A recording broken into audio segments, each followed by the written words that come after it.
یہ سب کچھ بڑے شیطان کے حکم پر کیا گیا ہے۔ بڑے شیطان نے جناب موک کو حکم دیا کہ تمہیں ہلاک کیا جائے، کیونکہ احنوف قبیلہ سردار کنٹیلا کے خلاف تمہاری امداد حاصل کر رہا تھا، اور سردار کنٹیلا بڑے شیطان کا ہاتھ چیلا ہے۔ اس لیے بڑے شیطان نے منصوبہ بنانے کے ماہر اپنے ہاتھ چیلے جناب موک کو حکم دیا کہ تمہیں اس سے پہلے ہلاک کر دیا جائے، چونکہ تمہاری پشت پر روشنی کی طاقتیں تھیں، اس لیے وہ تم پر براہ راست ہاتھ نہیں ڈال سکتا تھا۔ چنانچہ جناب موک نے افریقہ کی سب سے بڑی شیطانی جادوگرنی وٹولی کی خدمات حاصل کی، اور وٹولی نے تمہیں خوابگاہ سے اٹھا کر یہاں پہنچا دیا۔ چونکہ تمہارے یہ افریقی ساتھی وش ڈاکٹروں کا پسندیدہ آدمی ہے، اس لیے جناب موک کو خطرہ تھا کہ کہیں یہ تمہاری مدد نہ کرے اور تمہیں یہاں سے چھڑا کر نہ لے جائے، اس لیے اسے بھی تمہارے ساتھ ہی یہاں پہنچا دیا گیا ہے۔ یہاں نہ باہر کا کوئی آدمی تمہاری مدد کر سکتا ہے، اور نہ ہی کوئی وش ڈاکٹر، اور نہ ہی کوئی روشنی کی طاقت۔ تم یہاں بھوک پیاس سے ایڑیاں رگڑ رگڑ کر مر جاؤ گے۔ اس بوڑھے یابس نے تفصیل بتاتے ہوئے کہا، کیا تم انسان ہو یا جن؟ عمران نے پوچھا۔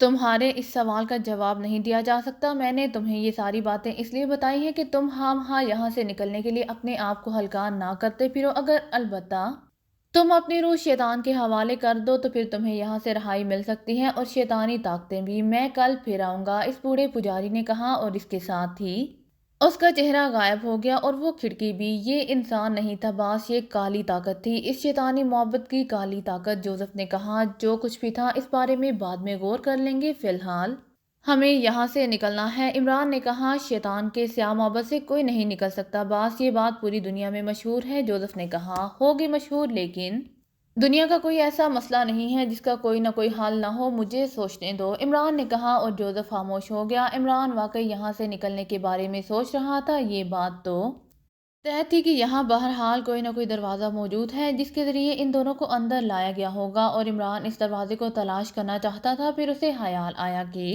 جہاں یہ کھڑکی کھلی تھی وہاں دروازہ ہوگا، اور یہ کمرہ زمین کے اندر کنویں کے انداز میں نہ بنایا گیا ہو۔ جوزف، تم مجھے کاندھوں پر اٹھا لو، میں اس جگہ کو چیک کرنا چاہتا ہوں جہاں سے اس بڑے پجاری نے بات کی تھی، عمران نے کہا۔ تو جوزف نیچے بیٹھ گیا۔ عمران اس کے کاندھوں پر چڑھ گیا تو جوزف کھڑا ہو گیا، لیکن اس کے باوجود عمران کے ہاتھ چھت تک نہ پہنچ سکتے، چھت کافی بلندی پر تھی۔ عمران نے واپس نیچے چھلانگ لگا دی۔ باس، مجھے ایک بات یاد آ گئی ہے۔ اوہ ٹھہرو، مجھے سوچنے دو، ہم یہاں سے نکل سکتے ہیں یک لحظ، جوزف نے مسرت بھرے لہجے میں کہا، اور اس کے ساتھ ہی وہ تیزی سے آگے بڑھا، اور اس نے اس کمرے کی ایک دیوار پر اپنی انگلی سے عجیب لیکن بڑی بڑی لکیریں ڈالنا شروع کر دیں۔ عمران خاموش کھڑا اسے دیکھتا رہا۔ کافی دیر تک جوزف انگلی سے دیوار پر لکیریں ڈالتا رہا۔ وہ لکیروں کو عجیب انداز میں ڈال رہا تھا، جیسے کوئی خاص نشان بنا رہا ہو، اور پھر وہ پیچھے ہٹ کر کھڑا ہو گیا۔ باس، ابھی یہ دیوار ٹوٹ جائے گی اور ہم آزاد ہو جائیں گے، جوزف نے انتہائی یقین بھرے لہجے میں کہا، اور پھر 4-5 منٹ ہی گزرے ہوں گے کہ یک لحظ ایک خوفناک دھماکہ ہوا، اور کمرے کے اندر مٹی کا بادل سا بھر گیا۔ عمران نے بے اختیار سانس روک لیا۔ چند لمحوں بعد جب مٹی کا بادل بیٹھ گیا تو واقعی سامنے دیوار کا ایک بڑا حصہ غائب تھا، اور باہر موجود درخت اور جھاڑیاں دکھائی دے رہی تھی۔ ویری گڈ جوزف، آؤ، عمران نے مسرت بھرے لہجے میں کہا، اور تیزی سے اس سوراخ سے نکل کر دوسری طرف آ گیا۔ اس کے پیچھے جوزف بھی باہر آ گیا۔ وہ واقعی گھنے جنگل میں موجود تھے، اور جس جگہ سے وہ نکلے تھے وہ واقعی معبد تھا، اور باہر آتے ہی عمران کے ذہن میں جیسے پڑا ہوا پردہ ہٹ گیا، اور اس نے بے اختیار اللہ تعالیٰ کا شکر ادا کرنا شروع کر دیا۔ باس، مجھے یاد آ گیا تھا، ایک بار وش ڈاکٹر حقانی نے مجھے بتایا تھا کہ ماجورا کا نشان جس جگہ بنایا جائے وہ جگہ شیطان اور گندی روحوں سے پاک ہو جاتی ہے۔ چنانچہ میں نے دیوار پر ماجورا کا نشان بنا دیا، اور آپ نے دیکھا باس کہ وش ڈاکٹر حقانی کی بات درست ثابت ہوئی، جوزف نے انتہائی مسرت بھرے لہجے میں کہا۔ وش ڈاکٹر حقانی روحوں کا عامل تھا نا؟ عمران نے مسکراتے ہوئے کہا، ہاں، وش ڈاکٹر حقانی روحوں کا بہت بڑا عامل تھا۔ روحیں اس کے قبضے میں تھیں، اچھی اور بری تمام روحیں اس کے قبضے میں تھی، جوزف نے جواب دیا۔ بہرحال تمہارے اس وش ڈاکٹر حقانی کا بھی شکریہ کہ اس نے تمہیں یہ بات بتا دی تھی جو آج کام آ گئی ہے۔ آؤ اس بابت کو دیکھیں، وہاں وہ بوڑھا پجاری موجود ہوگا۔ عمران نے کہا، او نہیں باس، ہم دوبارہ اس میں داخل نہیں ہوں گے، ہمیں یہاں سے فوراً نکل جانا چاہیے، جوزف نے خوفزدہ لہجے میں کہا۔ فکر مت کرو، اب یہ شیطان اور اس کی ذریات ہمارا کچھ نہیں بگاڑ سکیں گی، آؤ، عمران نے کہا، اور تیزی سے مڑ کر وہ اس معبد کی دوسری طرف پہنچ گیا، لیکن پھر وہ یہ دیکھ کر حیران رہ گیا کہ معبد چاروں طرف سے بند تھا، اس میں کوئی دروازہ وغیرہ کہیں بھی موجود نہیں تھا۔ عجیب سلسلہ ہے، بہرحال اب ہمیں کسی آباد جگہ پہنچنا چاہیے۔ آؤ، عمران نے ایک طویل سانس لیتے ہوئے کہا، یہاں سے قریب ہی کوئی آبادی موجود ہے، میں وہاں رہنے والوں کی بو سونگھ رہا ہوں۔ آؤ باس، جوزف نے کہا اور تیزی سے آگے بڑھ گیا۔ عمران چونکہ جانتا تھا کہ جنگل میں پہنچتے ہی جوزف کی مخصوص صلاحیتیں جاگ اٹھتی ہیں، اس لیے اسے معلوم تھا کہ واقعی قریب ہی کوئی آبادی موجود ہوگی، اس لیے وہ جوزف کے پیچھے چل پڑا۔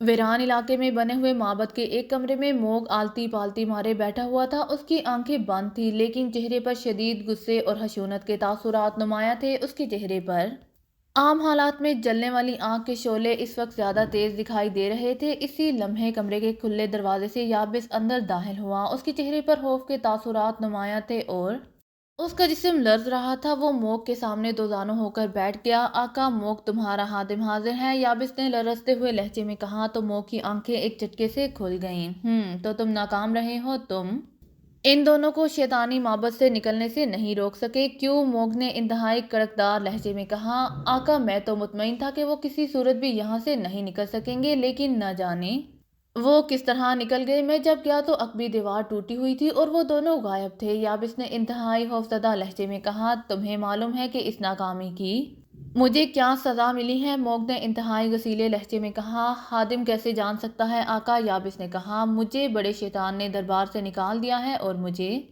حکم دیا گیا ہے کہ اگر میں نے 1 ماہ کے اندر اندر اس انسان کو ہلاک نہ کیا تو مجھے ہمیشہ ہمیشہ کے لیے فنا کر دیا جائے گا۔ موگ نے ایسے لہجے میں کہا جیسے وہ بول نہ رہا ہو بلکہ یابس کے جسم پر کوڑے برسا رہا ہو۔ ہم بے بس تھے آقا، یابس نے آہستہ سے کہا۔ میں نے تمہیں فنا کر دینے کا فیصلہ کر لیا ہے اور یہ سب تمہاری ناکامی کی وجہ سے ہوا ہے، تم نے ان کی حفاظت نہیں کی۔ موگ نے غصے سے چیختے ہوئے کہا۔ آقا، میں یابس ہوں اور یابس کا مطلب ویران ہوتا ہے، اس لیے میں ویرانے میں تو کام کر سکتا ہوں۔ آپ نے مجھے جنگل میں بھیج دیا، میں وہاں کیسے رہ سکتا تھا، اس لیے مجھے ویرانے میں آنا پڑا اور اس دوران وہ دونوں نکل گئے۔ یابس نے اپنے طور پر دلیل دیتے ہوئے کہا۔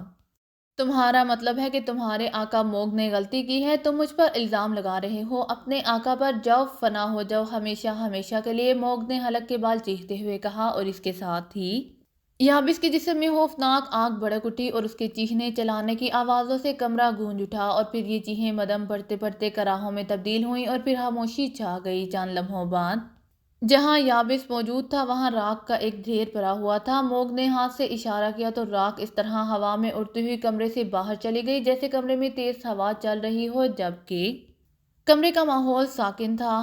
اب میں کیا کروں، کیسے اس کا خاتمہ کروں، موگ نے بڑبڑاتے ہوئے کہا اور پھر وہ اچانک چونک پڑا۔ ہاں، مجھے ایسا ہی کرنا چاہیے، لوہے کو لوہا ہی کاٹتا ہے، مجھے اسے ہلاک کرنے کے لیے کسی انسان کو استعمال کرنا چاہیے، موگ نے اچانک بڑبڑاتے ہوئے کہا اور پھر اس نے آنکھیں کھول دیں۔ تھوڑی دیر بعد اس نے آنکھیں کھولی اور منہ ہی منہ میں کچھ پڑا تو اچانک اس کا جسم غائب ہو گیا۔ اب کمرہ خالی تھا۔ پھر موگ نے آنکھیں کھولیں تو اس کے چہرے پر مسکراہٹ تیر گئی۔ وہ پاکیشہ میں موجود ایک شاندار ہوٹل کی عقبی طرف گلی میں موجود تھا۔ اس کے جسم پر انتہائی شاندار لباس تھا۔ اس نے اپنے چہرے پر ہاتھ پھیرا اور پھر تیزی سے گلی کی طرف بڑھ گیا۔ وہ سڑک کا چکر کاٹتا ہوا ہوٹل کے سامنے کے رخ پر آ گیا۔ وہاں انسانوں کا کافی ہجوم تھا، عورتیں اور مرد ہوٹل میں آ جا رہے تھے۔ موگ بڑے وقار سے قدم بڑھاتا ان کے درمیان سے گزرتا ہوا ہوٹل کے مین گیٹ کی طرف بڑھتا چلا گیا۔ ہوٹل کے ہال میں داخل ہوتے ہی وہ سیدھا لفٹ کی طرف بڑھ گیا اور چند لمحوں بعد وہ ہوٹل کی تیسری منزل پر پہنچ گیا۔ تیسری منزل کے کمرہ نمبر 8 کا دروازہ بند تھا۔ موگ نے دروازے پر دستک دی۔ چند لمحوں بعد دروازہ کھلا تو دروازے پر ایک غیر ملکی کا چہرہ نظر آیا۔ یہ لمبے قد اور بھاری جسم کا ایکریمین تھا۔ اس کا چہرہ لمبوترا سا تھا اور چہرے کے تاثرات سے ہی وہ خاصا برہم اور شفاق آدمی نظر آ رہا تھا۔ چلو اندر، تم سے کام ہے، موگ نے سرد لہجے میں کہا تو غیر ملکی ایک طرف ہٹ گیا اور موگ تیزی سے اندر داخل ہوا۔ اس غیر ملکی نے دروازہ بند کر دیا۔ تم کون ہو؟ غیر ملکی نے دروازہ بند کر کے مڑتے ہوئے حیرت بھرے لہجے میں کہا تو غیر ملکی کے چہرے پر حیرت کے تاثرات ابھر آئے، لیکن وہ کرسی پر بیٹھ گیا جبکہ اس کے سامنے دوسری کرسی پر موگ بیٹھ گیا۔ میرا نام موگ ہے، میرا تعلق مصر سے ہے اور مجھے معلوم ہے کہ تمہارا نام کلائڈ ہے اور تمہارا تعلق ایکریمیا سے ہے اور تم ایکریمیا میں ایک تنظیم کافاس کے ممبر ہو۔ یہ تنظیم پیشہ ور قاتلوں کی تنظیم ہے اور تم یہاں بھی ایک بہت بڑے تاجر کو قتل کرنے آئے ہو اور میں بھی تمہیں ایک ایسا ہی کام دینا چاہتا ہوں، معاوضہ بھی سب سے زیادہ دوں گا، اور جسے میں ہلاک کرانا چاہتا ہوں وہ ایک عام سا آدمی ہے جو ایک فلیٹ میں اپنے باورچی کے ساتھ رہتا ہے، تم اسے آسانی سے ہلاک کر سکتے ہو، موگ نے کہا اور اس کے ساتھ ہی اس نے کوٹ کی جیب میں سے بڑی مالیت کے ڈالروں کے کئی بنڈل نکال کر میز پر کلائڈ کے سامنے رکھ دیے۔ یہ پیشگی ہے، جب تم کام کر لو گے تو اس سے ڈبل مزید دے دوں گا، موگ نے جواب دیا۔ تم کون ہو اور میرے بارے میں کیسے جانتے ہو؟ کیا تمہارا تعلق پولیس سے ہے یا انٹیلیجنس سے؟ کلائڈ نے حیرت بھرے لہجے میں کہا، میں نے بتایا ہے کہ میرا تعلق مصر سے ہے اور میرا نام موگ ہے، اور بس، اس سے زیادہ جاننا تمہارے فائدے میں نہیں ہے۔ رہی یہ بات کہ میرا تعلق پولیس یا انٹیلیجنس سے ہے، تو پولیس اور انٹیلیجنس والے اس طرح باری رقمیں نہیں دیا کرتے۔ میں نے تم سے کوئی رسید تو طلب نہیں کی، اور رہی یہ بات کہ میرا تعلق پولیس یا سینٹرل انٹیلیجنس سے ہے، تو پولیس اور سینٹرل انٹیلیجنس والے اس طرح باری رقمیں نہیں دیا کرتے۔ میں نے تم سے کوئی رسید تو طلب نہیں کی، اور رہی یہ بات کہ میں تمہارے بارے میں کیسے جانتا ہوں، تو میں تو تمہارے باس بروک کے بارے میں بھی پوری تفصیل جانتا ہوں، اور مجھے تو یہ بھی معلوم ہے کہ تم اب تک کتنے افراد کو ہلاک کر چکے ہو۔ مجھے ان سب افرادوں کے نام اور پتوں کے بارے میں بھی علم ہے، اس لیے تم ان چکروں میں نہ پڑو اور کام کرو بس، موگ نے تیز تیز لہجے میں کہا۔ سوری، نہ میں پیشہ ور قاتل ہوں اور نہ ہی میں نے آج تک کسی کو قتل کیا ہے، اور نہ میرا تعلق کسی تنظیم سے ہے، کلائڈ نے جواب دیتے ہوئے کہا۔ اوکے، اگر تم دولت نہیں کمانا چاہتے تو نہ صحیح، کام تو بہرحال تمہیں کرنا ہی ہوگا۔ موگ نے میز پر پڑے ہوئے ڈالروں کے بنڈل اٹھا کر واپس جیب میں ڈالے، اور اس کے ساتھ ہی اس نے یکلہت ایک ہاتھ بڑھا کر سامنے بیٹھے ہوئے کلائڈ کے منہ پر اس طرح رکھ دیا کہ اس کے پنجے نے کلائڈ کے پورے چہرے کو ڈھانپ لیا۔ کلائڈ کے دونوں بازو اس کے ہاتھ کو ہٹانے کے لیے اٹھے، لیکن پھر بے جان ہو کر نیچے گر پڑے۔ وہ ساکت بیٹھا ہوا تھا۔ تم کنگ روڈ کے فلیٹ نمبر 200 پر جاؤ گے، وہاں عمران نام کا آدمی ہے، اسے ہلاک کرو گے، اور جب تک تم اسے ہلاک نہیں کرو گے اس وقت تک تم اور کوئی کام نہیں کرو گے، اور تم نے ہر حالت میں عمران کو ہلاک کرنا ہے، ہر حالت میں، موگ نے غراتے ہوئے لہجے میں کہا، اور اس کے ساتھ ہی اس نے ہاتھ ہٹایا تو ساکت بیٹھے ہوئے کلائڈ کے جسم نے بے اختیار جھرجھری لی، اس کی آنکھیں بھی سرخ ہو گئی تھیں۔ جاؤ اور جو میں نے کہا ہے وہ کرو، موگ نے کہا تو کلائڈ خاموشی سے اٹھا اور تیز تیز قدم اٹھاتا دروازے کی طرف بڑھ گیا۔ موگ اس طرح خاموش بیٹھا رہا۔ کلائڈ نے دروازہ کھولا اور کمرے سے باہر آ گیا۔ اب یہ اسے ہر صورت میں ہلاک کرے گا، اور پھر میں دوبارہ بڑے شیطان کے دربار میں جگہ پا لوں گا، موگ نے مسکراتے ہوئے کہا، اور اس کے ساتھ ہی اس نے آنکھیں بند کر لی۔ چند لمحوں بعد جب اس نے آنکھیں کھولی تو وہ اسی انسانی روپ میں ایک ویران علاقے میں موجود تھا۔ یہاں ریلوے لائن کی پٹری گزر رہی تھی اور دور دور تک کوئی انسان نظر نہیں آ رہا تھا۔ موگ تیز تیز قدم اٹھاتا ایک طرف پڑے ہوئے گندگی کے ڈھیر کی طرف بڑھ گیا، لیکن ابھی وہ اس ڈھیر کے قریب پہنچا ہی تھا کہ اچانک ڈھیر کے پیچھے ایک آدمی نکلا، اور پھر اس سے پہلے کہ موگ سنبھلتا، وہ شخص یکلہت چیختا ہوا اس پر کسی بھوکے عقاب کی طرح ٹوٹ پڑا، اور دوسرے لمحے موگ کا جسم اس کے ہاتھوں میں پڑا ہوا ہوا میں اٹھا ہوا تھا۔ موگ نے اپنے آپ کو چھڑانے کی بے حد کوشش کی، لیکن سوائے ہاتھ پیر مارنے کے وہ کچھ بھی نہیں کر پا رہا تھا۔ ہا ہا ہا، آج قابو میں آئے ہو موگ، مجھے بڑی مدت سے تمہاری تلاش تھی، ہا ہا ہا، اب میں تمہیں فنا کر دوں گا، اس آدمی نے کہا، جس کا چہرہ ویران سا تھا اور جس کے جسم پر چیتھڑے سے لٹک رہے تھے، بال گرد اور مٹی میں اٹے ہوئے تھے، لیکن اس کا جسم کافی مضبوط تھا اور اس آدمی کی آنکھوں میں تیز چمک تھی۔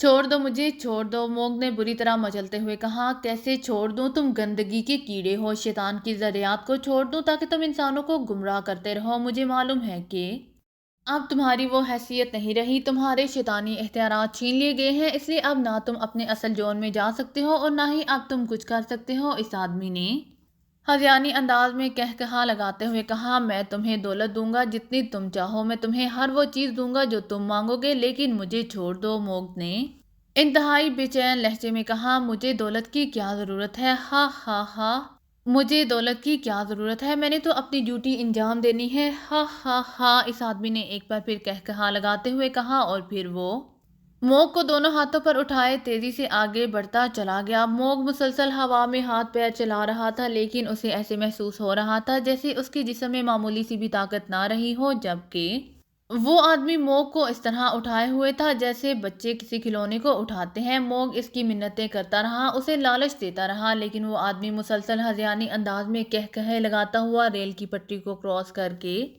دوسری طرف ویران علاقے کی طرف بڑھتا چلا گیا۔ پھر وہ ایک جھونپڑی کے پاس جا کر رک گیا۔ باہر آؤ جیون بابا، دیکھو میں کسے لے کر آیا ہوں، اس آدمی نے اونچی آواز میں کہا تو جھونپڑی کا دروازہ کھلا اور اس جیسا ہی ایک مجہول سا بوڑھا باہر آ گیا۔ ارے واہ، یہ تو موگ ہے، شیطانی ذریت، یہ کہاں سے ہاتھ لگ گیا تمہارے جانو، اس بوڑھے نے انتہائی حیرت بھرے لہجے میں کہا۔ بعد میں بتاؤں گا، جلدی کرو، آنکھ جلاؤ تاکہ اسے فنا کر دیا جائے، اس آدمی نے جس نے موگ کو اٹھایا ہوا تھا کہا تو بوڑھا تیزی سے واپس جھونپڑی میں چلا گیا۔ چند لمحوں بعد جب وہ واپس آیا تو اس کے ہاتھ میں ٹوٹا پھوٹا سا کنستر تھا، دوسرے ہاتھ میں ایک ماچس کی ڈبیا۔ پھر آگے بڑھ کر اس نے قریب ہی موجود ایک خشک چاڑیوں کے ڈھیر پر کنستر میں موجود گاڑھا سا محلول پھیلا کر انڈیلا اور جلدی سے تیلی جلا کر اس نے آگ لگا دی۔ دوسرے لمحے آگ اس قدر تیزی سے بھڑک اٹھی کہ جیسے آتش فشاں پڑتا ہے۔ چھوڑ دو مجھے، چھوڑ دو اور ساری دنیا کی دولت لے لو، چھوڑ دو مجھے، میں تمہارا غلام بن کر رہوں گا، موگ نے انتہائی خوفزدہ انداز میں چیختے ہوئے کہا۔ ہا ہا ہا، کیسے چھوڑ دوں تمہیں شیطان کے چیلے، کیسے چھوڑ دوں؟ اس آدمی نے جسے جانو کہا گیا تھا ہذیانی انداز میں کہا مارتے ہوئے کہا، اور اس کے ساتھ ہی اس نے موگ کو اچھال کر اس بھڑکتی ہوئی آگ میں پھینک دیا۔ موگ کے حلق سے ہولناک چیخیں نکلنے لگیں، اس کے پورے جسم میں آگ بھڑک اٹھی تھی اور پھر اس کے ہوش و حواس سب اس آگ میں فنا ہوتے چلے گئے۔ اگر آپ کو میری ویڈیو پسند آئے تو please like, share and subscribe کرنا مت بھولیے گا۔ جزاک اللہ۔